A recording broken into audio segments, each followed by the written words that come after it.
Hello, I'm Dr. Lawrence W. Moore, and today my assistant Crafty and I are going to be presenting to you LWM Rack.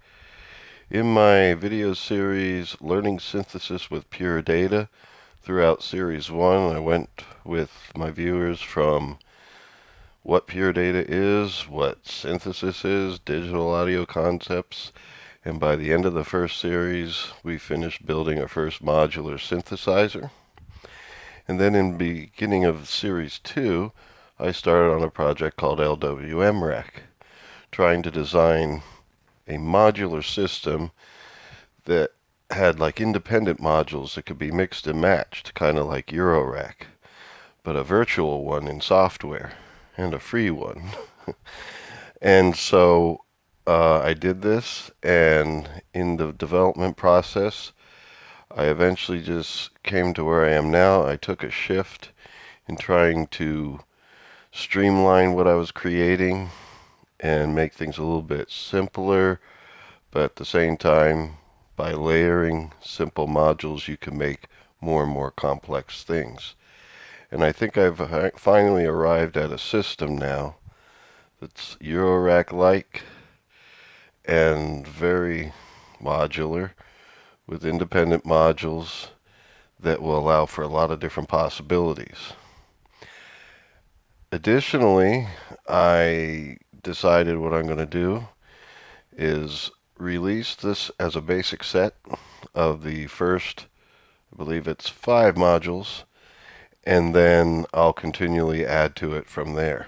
But I wanted to do a video about the system in general using these basic 5 modules so people could learn with the basic set, and then they'll know enough as new modules are added and as I release videos on those modules how to put things together and develop ideas and concepts for building all sorts of different things. The whole idea is to make it something very flexible where you can basically select different modules and put them in different ways and come up with different things. So in any case, what I'm going to do now is show you the basic set here in the Pure Data Patches series. And as I add more modules, I'll release those videos in this series. And in my Learning Synthesis with Pure Data series, that's where I'm going to go in depth by opening up the modules to see how they work and how in Pure Data you can patch things like this if you want to make something similar, or if you'd like to make a module for LWM Rack or things like that. It's open source development, and I'd like you to keep in touch with me with what you make and stuff so that we can cross-link and the viewers can find out more from other creators out there, and it's all good. So anyway, let's take a look at this basic set, and then I'll be showing you basically how information is going to be released in the future so we can continue the development process. Alright, you ready, Crafty? Let's hit it. Okay, so I'm going to start by first pointing out my YouTube channel. You either found this video from the YouTube channel or from my website, so I'm going to show you both just so you know how to navigate. On my YouTube channel, there's a series called Learning Synthesis with Pure Data. This is a tutorial series on Pure Data, the environment we're using to run LWM Rack. And the Pure Data Patches series is where this video will appear, because this is where the different software I create in Pure Data gets posted. If you don't know much about Pure Data, you may want to start with this series before coming back to LWM Rack. This series, in Series 1, I built a different type of synthesizer, but the first 3 episodes are about Pure Data, digital audio, and synthesis in general. And then, like if you open this up to display the full playlist, when it starts Series 2, this is where I start with like the original initial stages of LWM Rack. That build was kind of clunky, and so I slimmed it down, and starting with Series 2, Lesson 5, I'm going to go into the building of this system. So this is where, starting with lesson 5 in series 2, is where you would go to see the videos on how these modules are built. Since I'm recording this video now on August 2nd, 2017, if it's just a day or two from now, you may not find these videos just yet. So they'll be coming up as I make them, and that's where I describe these things in more detail. Not how to use it, because that's this video. This is how to use it, and then those videos in this series will be on how it was built. And that's really how these series are arranged. This is how to build things. Hello, I'm Dr. Lawrence. And then this series is LWM the patches and how to use them. Join me and my Let me shut myself up there. There we go. Now, on my website, I'm going to be posting the software that you're going to want to download. The LWM Rack software is going to be on the software page. There's going to be a whole subpage for it. You'll see there's pure data patches. I'll maybe put a notice there that LWM Rack has its own page, but in this drop-down menu you see a page for LWM Rack. Of course, that page goes up as soon as I finish this video. And of course you could still get to it from the software page itself. It'll appear here right above pure data patches, or right below it. I don't know which. I think right above it. So that's that. That's how you find things. So now let's get started. If you're new to pure data, you'll definitely want to check out that other series just to see how it works. But I'll try to catch you up to speed a little bit in this video as we go. Incidentally, you can find that series from my website as well by going to the learning page. Learning synthesis with pure data. Start with series 1 if you don't know much about pure data, or if you're just kind of learning synthesis. Series 2 is where I began LWM Rack, and of course episode 5 and onward is going to deal with the current version of the build. Okay, so now let's get to the software. I have 2 folders here, and there'll be 2 zip files put up. One will be this one, that's a zip of this folder that's called LWM Rack 1.0 OB blank, and then another one, LWM Rack 1.0 OB example. And the example is what I'm going to make now. But right now, the way this is, before I build a synthesizer, this is going to be what the blank file is going to be. And you'll want to download that and keep that so that you can build from scratch anytime you want. Because once we build things here, there's going to be files formed that will be designed for this synthesizer. So each time you build a synthesizer, you're going to want to basically start with the blank folder and then copy it, and then you can design a synth, and that folder will contain all the things for that synth that you design. So the main file to open first is Rack. And those of you who know pure data, well, first of all, it's a gray rectangle. Yay. Alright, but this is the mother patch or parent patch of everything. And if you right click on it and go to open, it opens up this. And it's this that was viewing or being viewed from here. You'll see what this means in a second, but basically this is your rack, and this file is the one called modules. This is where we're going to place all our modules and put them in. And then when you close it and we're viewing it from the rack view, that's when everything looks nice, neat, and organized. Okay, so let's put some modules in. They're located in the modules folder, and so since they're in here, this is how we do it. You want to create an object. Control 1 is a shortcut, Command 1 in Mac. And I'm going to type modules /. That's because they're in a folder called modules. So modules / and then the file name. I'm going to start with the MIDI input, MIDI _in. And then I'm going to put a space and a name. And the name I'm going to call it is main in. I'm putting it in all caps because I know it'll display nicer. Then I click outside the box and it makes the module. If you type any of that wrong, it won't appear. It'll just look like a box with an outline around it because it didn't accept it, because it couldn't find it. So what we just did, if we look at it from this angle, remember the patch that we're working in here, the view that we're working in is this file here, modules, which is within this file here, rack. So rack opens up modules, and modules is where you place the modules in this folder. That's why you have to type the folder name, modules / then the file name of the module. And that file name is MIDI_in. So that's what I typed, modules / MIDI_in. Then I put a space and gave it a name. And you see the name displayed here. So we just made our first module. Now if I close this window, you see in my initial rack window, that's where my module is. And this is the window that you'll operate from when you're using the synthesizer, because things will look nice and clean here. But you can always right click and open, and in here is where you want to edit things and put them together.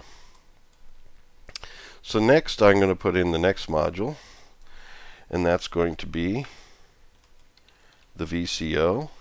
So once again I type modules / VCO tilde. It has a tilde at the end of its name. And then space, and I'm going to name it OSCA. Okay, so now we have a module for this. This is your VCO module, your main oscillator that generates signal. And I named it OSCA because I'm actually going to make two of them. I'm going to type modules / VCO tilde and then OSCB. Okay, now let me show you what this is all about. Anytime you want to put a VCO in, an oscillator, you basically are opening this abstraction, as it's called. You're basically opening this file. Now you see, all these files here have a folder with the same name. Inside the VCO folder, you'll see two text files, OSCA and OSCB. That's because I named one A and one B. But they're saving to these two separate text files. So when I put like parameters in, for the first oscillator, it'll save to this file. When I put parameters in for the second oscillator, it'll save to this file. That way they have their own discrete files that save their parameters. That way you have two of the same VCO, but since they have different names, they're saving to two different locations, and they'll have their own settings. Okay, so these will be our voltage controlled oscillators. I'm not going to line them up just yet because I'm still going to make another module here. And this module is going to be modules / combiner 2 tilde space, and I need to give it a name. All these abstractions or files in the modules folder need you to put a name after it for the system to work well. And so I'm going to name this combiner AB because this is going to combine my two oscillators signals. Oscillator A and B. Hold on here. Capital A, capital B. I'm just making sure I got the right one there. There we go. Okay. Now each time I'm making these modules, you'll see errors appear here. This is a known thing that happens. This happens the first time you make them and you give them a name. It's because they didn't exist before. Just ignore those. Okay? Those errors when it says, oh, can't write to this, can't write to that, that's because of these being new. And that's just a known thing that happens. Now, what I'm going to do, you see how this has all sorts of controls on them. We're going to learn these controls right now, but let me hook things up first. First of all, this is our MIDI input, and it sends out note, velocity, pitch bend, and mod wheel. For now, I'm going to start by just putting the notes in here, and I'm going to put the note into both of these. So that way each of these oscillators will play the MIDI note that comes from your MIDI in. And then their outputs are down here. And they have 4 outputs of the different signals they generate. For example, I can take triangle here. It's the second output. I'm going to hook it up to the first input of combiner. Then I'm going to take the sawtooth out of here and hook it up to the second input of combiner. Combiner mixes 2 signals together. So now, I'm not quite done yet. I want to still make things, and after I make all the modules, that's when I'm going to describe them. So now we have our MIDI input going into 2 different oscillators, so these both will play the same note, but they go into this combiner where they can mix. So you can mix the triangle wave with the sawtooth wave. You move it more up this way, you'll hear more triangle. Move it more down this way, you'll hear more sawtooth. So further up here is signal 1, further down is signal 2. Incidentally, there is color coding to these signals. Red means audio signal. Since these are all audio signals here that are being generated by the oscillators, they hook up to audio signals. And 1 and 2 are the inputs on here, because combiner combines 2 different signals. Okay? Alright. Next, you know that in a Eurorack or modular system, you need an envelope.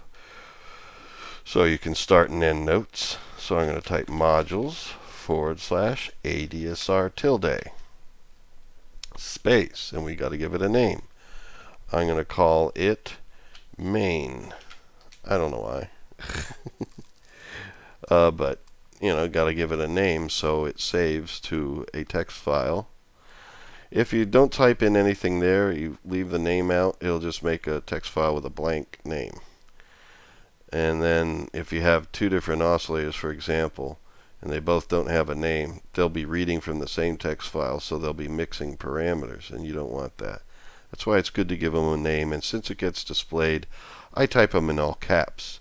You could type them lowercase or mix lowercase and capital, but I think the all caps looks nicer, so that's why I do that. Okay, next we need to have something that sends the signal out, so I'm going to make that module. And that's going to be modules /audio_out tilde. All these modules have tilde at the end of their file name except for MIDI in. Those of you who use PD know that tilde is a symbol for audio signal. So since MIDI doesn't send out any audio signals or deal with audio at all, it doesn't have a tilde in its name. It's not a requirement for me to have that at the end of file names, but I do it anyway because then people who are looking at these abstractions, these files in the folder, they'll know which ones are audio oriented by just kind of seeing whether it has a tilde at the end of the name or not. And so I believe we've used all the modules in this basic set so far, because there's only 5 different ones. This one is put in twice because I have 2 oscillators. So this is our ADSR. The signal output from combiner goes into the ADSR, and then the ADSR also receives velocity. Now I'm going to hook it up, but you're going to see in a moment that we actually should add something else, and I'll show you what that is when we do. Okay, so now since I made the audio output module, it automatically turns your DSP on. So if we go to our media menu, you see digital's DSP is on. You'll want to check your audio settings, make sure you're going out the sound card that you're using, and your MIDI settings to make sure you set them, because PD often doesn't save that. So I need to tell it to receive from my SL Mark II. Okay. So now We need to hook up our signal out from the ADSR to the audio out. It has stereo inputs on it, so I'm just going to connect it to both sides.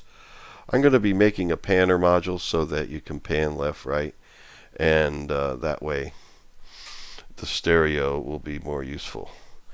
Now let me do this. I'm going to go into run mode, Control E, move this down a little bit. There, it's there. I could turn it up.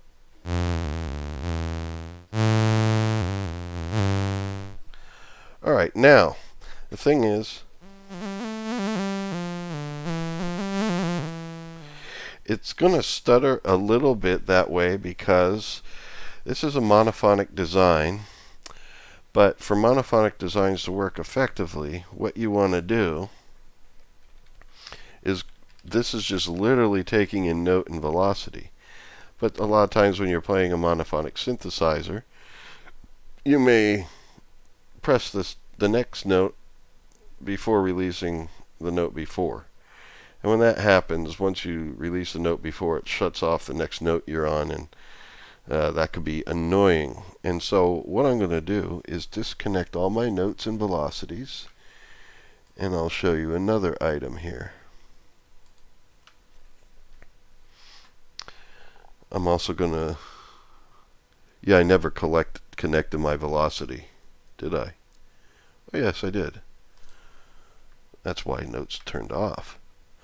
If you don't have the ADSR on, you hear the notes sustained continuously because the oscillators just output the notes. They don't know to turn off.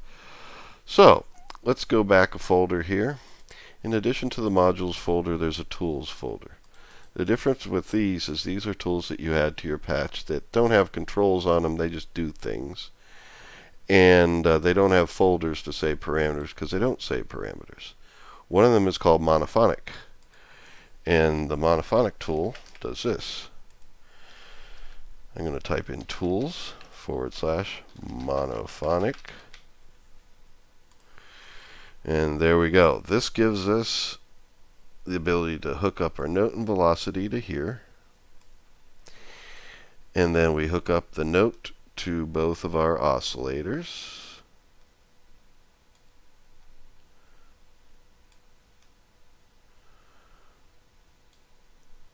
And then velocity to our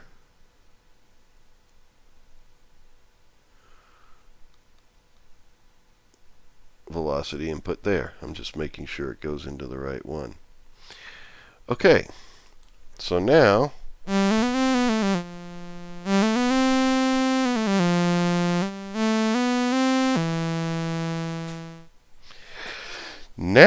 we're in more of a comfortable position. It plays more smoothly. Doesn't shut off notes when I don't want them to. So now let me show you something. I'm going to select all these modules. Before I show you all the controls, I'm going to move these up here into the rack. And the thing is, you got to have them fit inside, because if they don't fit inside, they won't appear. Let me see if I got them in right. And you want to hit Control S or Command S on Mac to save, so that you save your, yep, they're not appearing. Well, this one got in, but the others didn't because they're not fitting quite in here. So let me do this. Zoom in. Yeah, this one's a little low. This one's a little low too. So is this one. And so is this one. There we go. Let's try that. There we go. They're all in now. So now that's why I have that modules abstraction loaded in here. So you can do all your patching in there, and then in here all your patch cables are hidden. And this is where you would use your synthesizer from. Of course, you got to go inside if you want to connect different things up. And kind of when you're in the building phase, that's when you go inside. And then you save it, go outside. And it'll automatically save all these parameters for you. I showed you before that they all have their own files. Here, let me zoom back here and go to modules. Our ADSR has a file main. Uh-oh, I don't think I named audio out, did I? I didn't. Look, we have a blank named text file there. Well, I could fix that quick. I forgot to name it. You see, it would save those parameters to that file, so I would be okay. But it's going to look ugly, being the only one without a name. So I'm going to type in modules / audio underscore in tilde space. I'll just call it main out. Yeah, there must have been a typo there. Hold on. Modules / audio underscore in tilde space main out.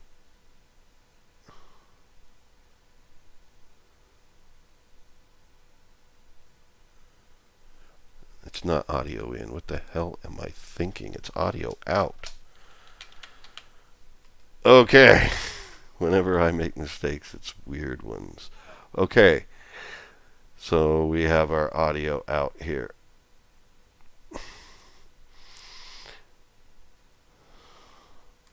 Incidentally, if you're interested in the design of the thing, if you know PD, you know that, hold on here, you could select these. I could scroll these over a bit like that. This back here is a canvas, and you click in its upper left corner, you get the blue square, and you can right click and change its size in pixels, its width right here. So if you wanted to make this canvas smaller to fit the size of all the modules that you have in it, you could do that. And then for it to be smaller on the outside, you right click in the background, go to properties, and you change this thing's width to be whatever the width of your canvas is, +2. Because you want the canvas to fit inside this red rectangle here, you see.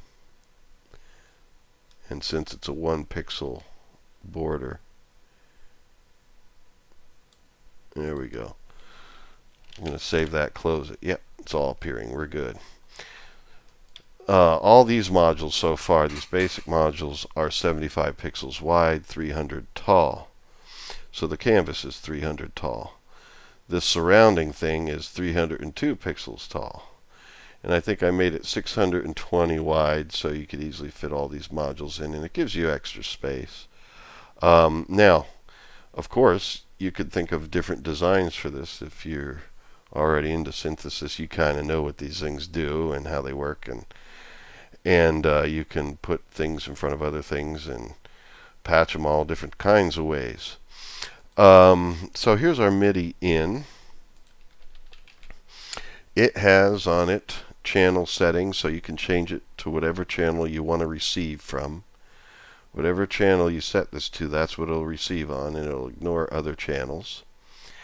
It takes in and displays the note and velocity that's being played. And then here you have displays for your pitch bend and your mod wheel. So I can move my pitch bend and my mod wheel. Now things are color coded. The blue means MIDI. And even though these are MIDI controllers, these are orange because to fit in with this system, I like to treat controllers as if they're like controllers are in the analog world in a way. Except in this scheme, what it means is their ranges go from 0 to 1. So mod wheel that's normally a 0 to 127, I have it going from 0 to 1. But there's 128 different slices in that. So it still has the same range of values. It's just the number range is different. In pitch bend, it's a 16,384 value controller. And it still has that many, shall we say, values in between, but they're between 0 and 1. So they're all these floating point numbers, 0 point whatever in between. But they're color-coded orange, and here their outputs, PB and M for mod, are also color-coded orange, so that you could use these like controllers. And we'll see here one thing you can hook them up to For example, pitch bend can go to the pitch bend inputs on both of the oscillators. Although anything orange could really hook up to these, and it'll send the range of values that are needed. So I could even hook up the mod wheel and use it as pitch bend. But pitch bend wheel is more logical to use because it's designed for it. Gives you a better range of values, more resolution. So anyway, let's hear this.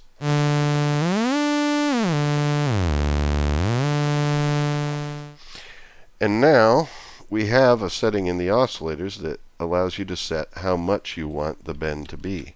And that's what's called a mount. I have it color-coded white just for one reason. Because this is technically not a range of 0 to 1. Hold on, I got to do something. This is bugging me. This amount should move down further.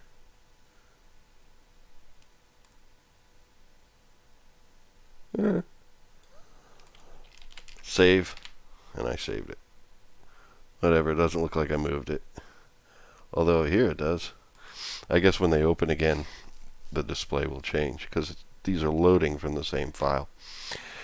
But anyway, alright, that's enough of that.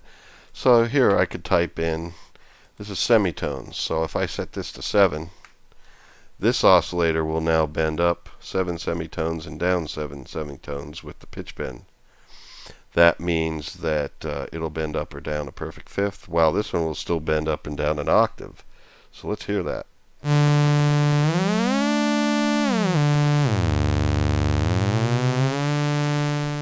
Alright, that's pretty cool. And since these are named OSCA and OSAB, we could literally look here. Remember audio out, I didn't name it first, I can delete that text file. We could literally go here into VCO, and we see two different text files. Let me open this. Oscillator A, you see the 7 there, that's for the pitch bend.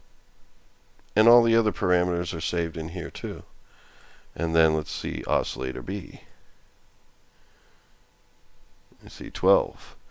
Now the reason why this scheme is convenient is you could patch things together the way you want. I think I'm going to go out of the folders now. I think you understand that concept well enough. And let me put this down out of the way.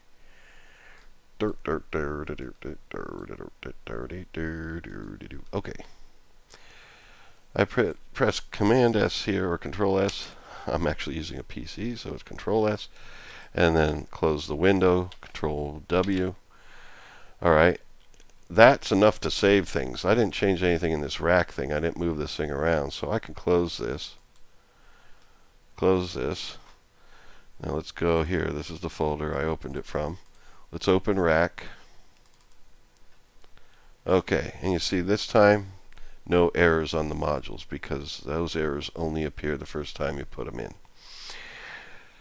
So you see everything has the settings it had before because it automatically saves to the file as parameters change. It actually saves in a rhythm of every second. So every second that passes, each of these modules is saving their parameters. That way, to the user, they don't notice it. It's to you, your parameters just get saved. And then, of course, since when you open this modules file, as long as you save this, it saves all your patching. So basically, what you build gets saved. And it's nice. It's almost like an analog piece of gear.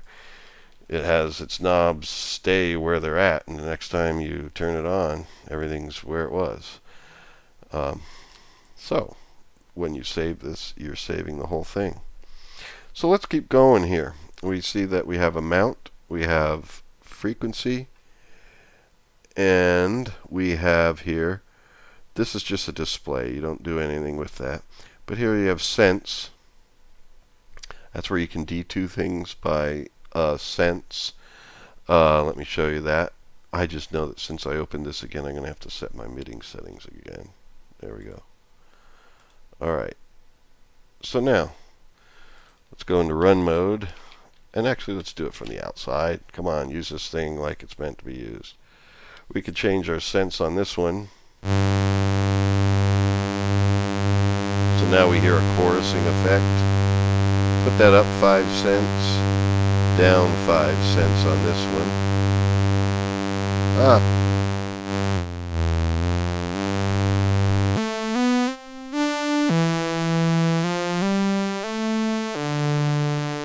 So it sounds a little fatter with these things being detuned from one another. Since, oh, this is on 6. You could click and type it in. 5, you're -5. Sense is a range of 0 up to 100 or 0 down to -100. And it divides a semitone up into 100 slices. That's what cents are. So this is how you do fine-tuning adjustments. Semitones is up here, so if you wanted, for example, I'm going to put the cents back to 0. If you wanted to tune one of these oscillators, let's see, like this is at 0 here, I can make this one up a perfect fifth from that by putting in 7. So I have like an intervallic chorusing, a harmony there. And then there's, let me put this back to 0, there's also octave detuning. So if I want this one to be an octave lower than this one, I could literally just type in -1. And then, now if you know PD, you can click on number boxes and slide, drag up and down. It's just sometimes, like you want to drag just up 1, it'll go up 2 sometimes, and it's like, it's easier just to type in. So I just type them in when I know what I'm doing.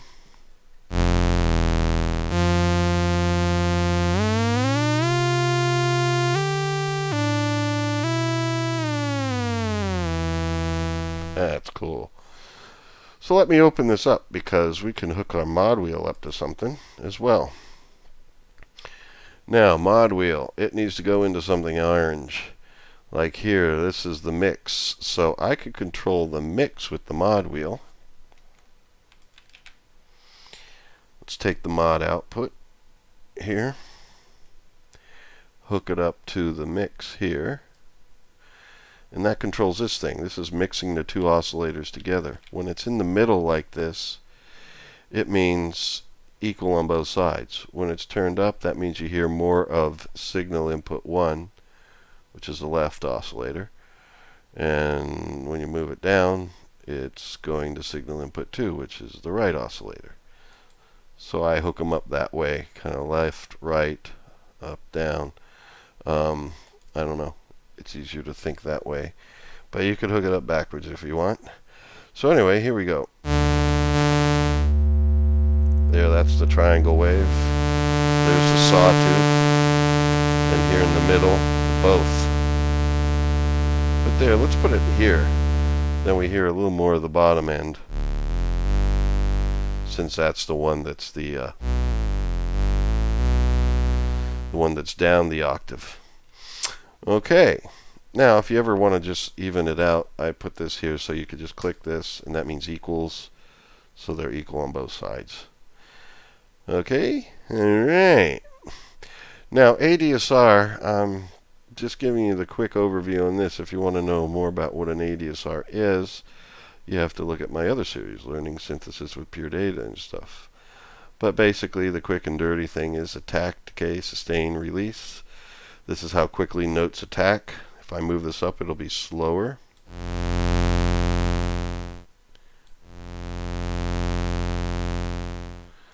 But usually I want it to be quick. And the way this works is these are percentages multiplied by this, at least A, D, and R, because decay is also time as well. The attack time is how quickly things come in. Here, let's use this from the outside so I don't have patch cables in the way.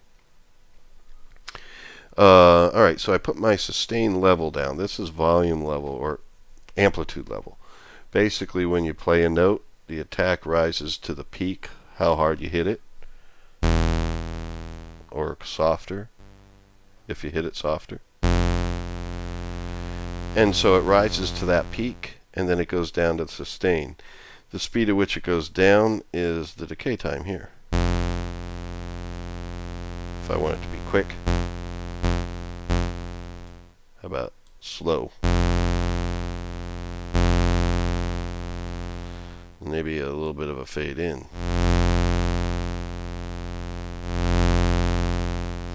So this just says how loud in relationship to the peak is your sustain level going to be. And sometimes you have to move it down pretty far to hear a big difference. If you put it up here, there's no difference. We'll just hear the note come on and stay at the same level. Well, there's a rise due to the attack time. And then the release is the release time here. So 2000 is the the minimum of the index here, because basically all the way down is 0.01, and that times 2000 equals 20. And you don't want to really go below like 20 milliseconds for the speed of audio signals changing or rising and falling in amplitude, because you'll hear artifacts, these snapping sounds. So this smooths them out. So 2000 is your minimum, but let's say, let's do this. And the release time is how quickly the note releases after you release the key.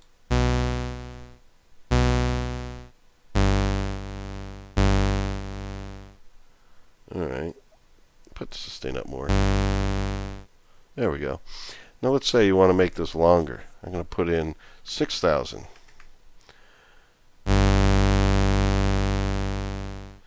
So now all this is proportionally longer with this value here. So now if I turn this up and turn this up, we'll hear a longer fade in. And then a longer release when I let it go. I set the maximum to 60,000 so you could actually have this be like a minute, and then these are multiples of it. If you turn your attack time all the way up, 60,000 here, it'll be 1 minute attack rise. And so, I don't know, give you some flexibility there depending on what you're wanting to do. Alright, but I like maybe something like this for this sound.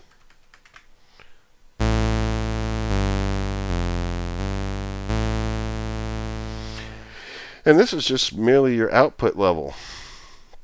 Alright, so on the tops you can see what things you have inlets for. ADSR, so I could literally hook up different things of range 0 to 1 to this, to A, D, S, and R.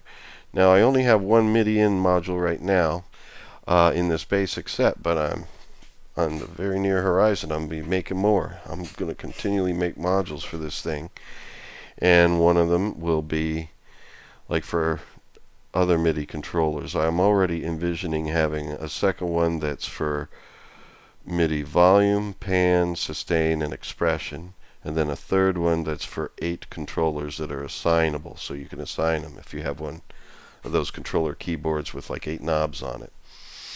And since these things are modular, you could use 2 of those with different names, so you could do 16 controller knobs and stuff. And then you can hook it up to things like this, because those controllers will be orange control level parameters. Now there's only one more thing to show you that's in this basic package. I know that right now with the limited number of modules, there's not a lot of flexibility in the building just yet. But the sky's the limit with this system and what modules I'll make for it. You know, I'll have all sorts of MIDI modules. I'll have a filter, definitely is probably the next thing I'm going to make, and then an LFO, and then I'll have even samples so you can record in audio and play them through envelopes in the filter and stuff. There's going to be tons of modules coming. But anyway, let me make this here. This is the last thing to show you.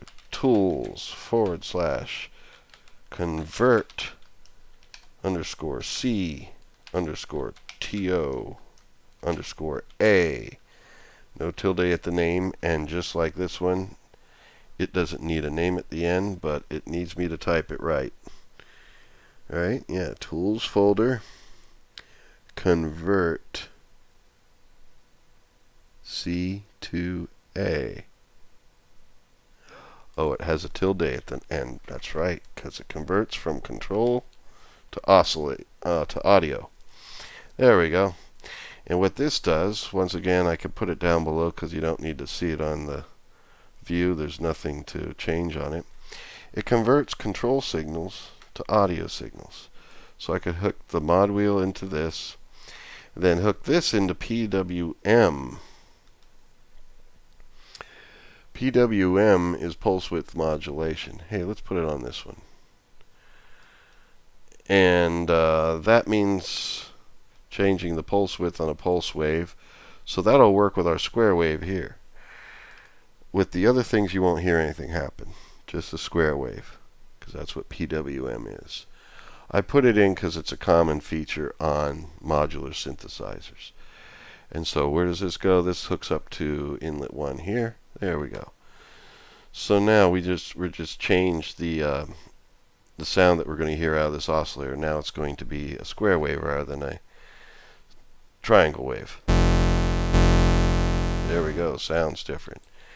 And now since the mod wheel is hooked up to PWM here, one thing you got to do if you want to get the full range of it is type in PWM 1. This means that now you can use this mod wheel to control the pulse width.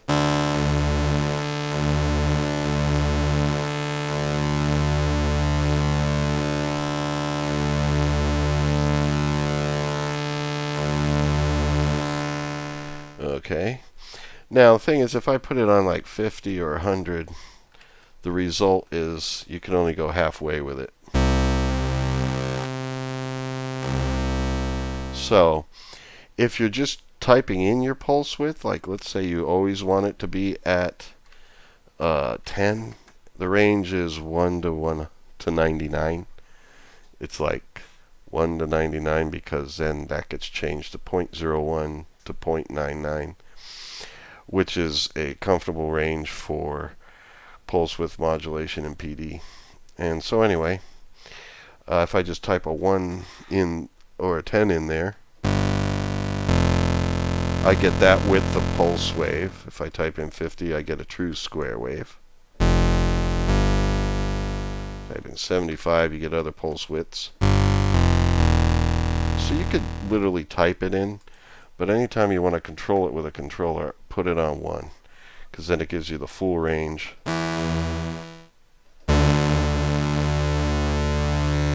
And then I could just leave my mod wheel there if I like that sound. Alright, so that's the last thing to show you. Now the reason why this is a converter is I wanted the input for pulse width to be audio rate. That way you'll be able to hook up an LFO to it, and it'll be sending smooth audio rate signals into pulse width to change the pulse width. Okay, that's why I have that. This also has an FM input, but I haven't made the LFO yet. So once I make that, the signal that comes in here gets added to the frequency. If I, just for the heck of it, let me just see what happens. If I put this into FM, oh, it'll just bend pitch a little bit. That's all it'll do. Yeah, so no, we need to, that won't do anything interesting. Okay. So anyway, I'll just leave it there like that. So that's all the stuff in this basic package, but as you can tell, there's more to come, and this is a flexible system, and if you want to develop for it, when I start putting out the building of these modules, which is going to be in Learning Synthesis with Pure Data, Series 2, Episode 5 and onward, for at least the end of that series, that's where I'm going to go into each module, look at it, and explain it in detail. So if you want to do some development on it, you can then develop your own modules for the system. And then, of course, let me know so I can link to your stuff, and we could cross-link for cross-promotion. Working together is better than working against anybody. Alright, So anyway, I'll open these up and describe how things are built and how the patching works so that you can design things for the system or alter the system a bit to do something different. Okay? But some modules on the horizon are definitely, the next one's going to be a filter, then an LFO, then some extra MIDI stuff, like the MIDI volume, pan, expression, and sustain will be coming up. And then I'll also have 8 controllers as a module. So those are the next 4 modules I'm going to make. And then a 5th, of course, is the panner. Would be good to have, so you could drop that in somewhere. Although this audio out does have a pan on it and a level on it that you can send signals to here. So, in any case, from this view, things are nice and clean. You don't see all the patching and stuff. Now let me open it again. Beauty of the system is next time you open it, well, I gotta tell PD what my MIDI controller is first.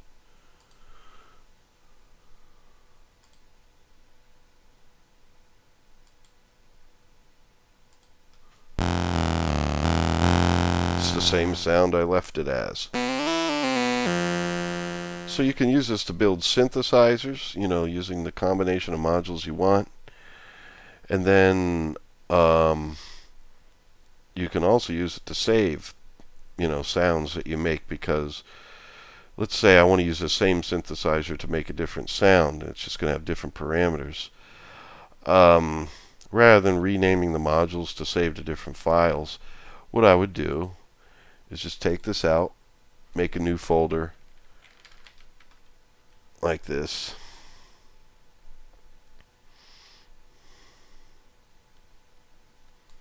And this I'll just call, let's say, bass or something. Although what I made was pretty much like a bass anyway. So now we have an empty folder. Save these in. When I open it, it'll be the same sound it was before, but now if I wanted to make it more bass-like, one of the things I would do is, we'll take it off the square wave, actually. No, undo that. Control Z. Let's keep that, but I'm going to, no, I will unhook this because I'm not going to have this change. I'll have this change the combiner, for example. What the heck happened there? Oh, I dragged this by accident. I'll have it change the combiner's mix instead and set this to an even 50 here. It should give me a rounder bass sound. Although that triangle before sounded good. Oh yeah, I gotta tell it my MIDI controller again. There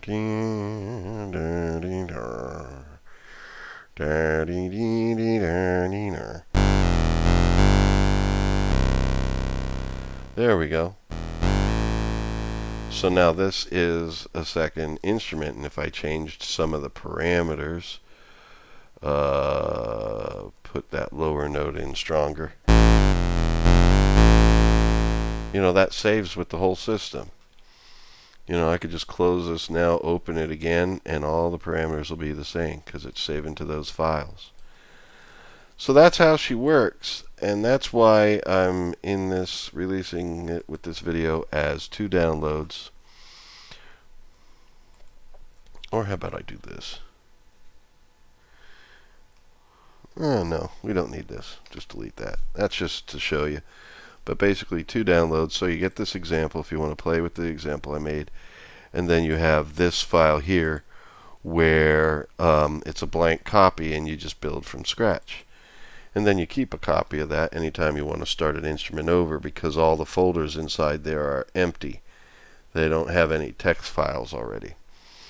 Although, this is bugging me. I want to change this sound a little bit here before I release it. If I'm releasing this as a download, it might be nice to be a sound that I like better.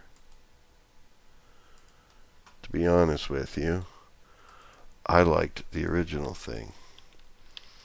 Although I should leave this like this so you can see what the yeah.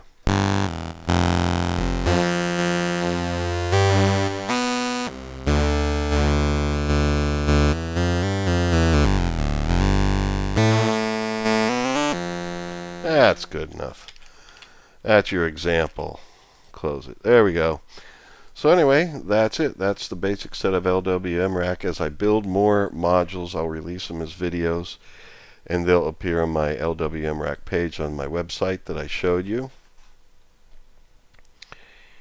And that will be here in software. Well, I didn't make the page yet. That page gets made when I release this video.